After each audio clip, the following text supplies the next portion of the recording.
Hello everyone, আশা করি সবাই খুব ভালো আছো। আমিও ভালো আছি, তবে দুবুলিয়া ঠান্ডায় জুবুথুবু হয়ে গেছি। ছেলের ফাইনাল এক্সাম শেষ, তো আমরা গত শুক্রবার মায়ের বাড়ি এসেছি।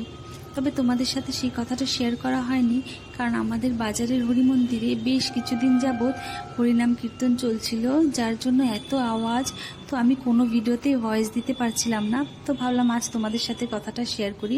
আর এখনও তোমরা আমার আশপাশ থেকে প্রচুর গাড়ির আওয়াজ পাচ্ছ, কারণ আমাদের বাড়িটা একদম বাজারের মাঝখানে। তো এই কোলাহল, এই নয়েজটা 24/7 থাকে।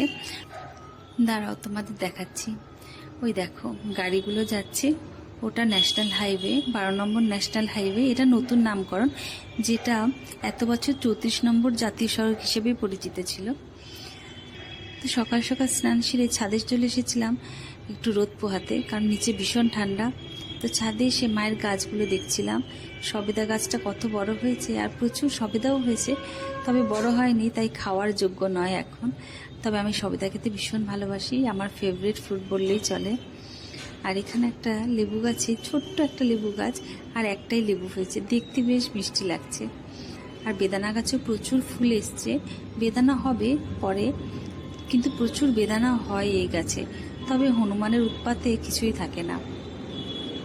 তো যাই হোক, মায়ের বাড়িতে আসলে এই ছাদটা ঘুরে দেখতে ভীষণ ভালো লাগে। আর যেহেতু কালকে কীর্তন শেষ হয়ে গেছে, তো গত পরশু দিনই আমরা ঘুরতে ঘুরতে একটু কীর্তনে গিয়েছিলাম।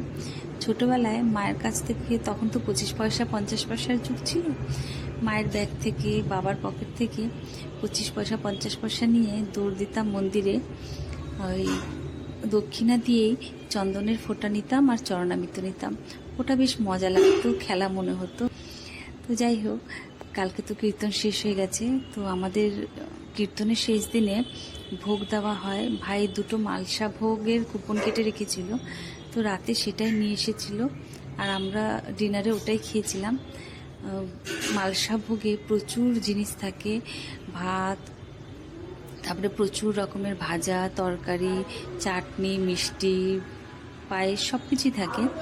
আর আমার মা সব কিছু একবারে মেখে সবাইকে পাতে পাতে ভাগ করে দেয়, আর ওটা খেতে জাস্ট অমৃত লাগে।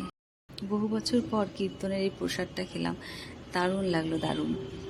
যাই হোক, আজ এই পর্যন্তই। টাটা, সবাই ভালো থেকো।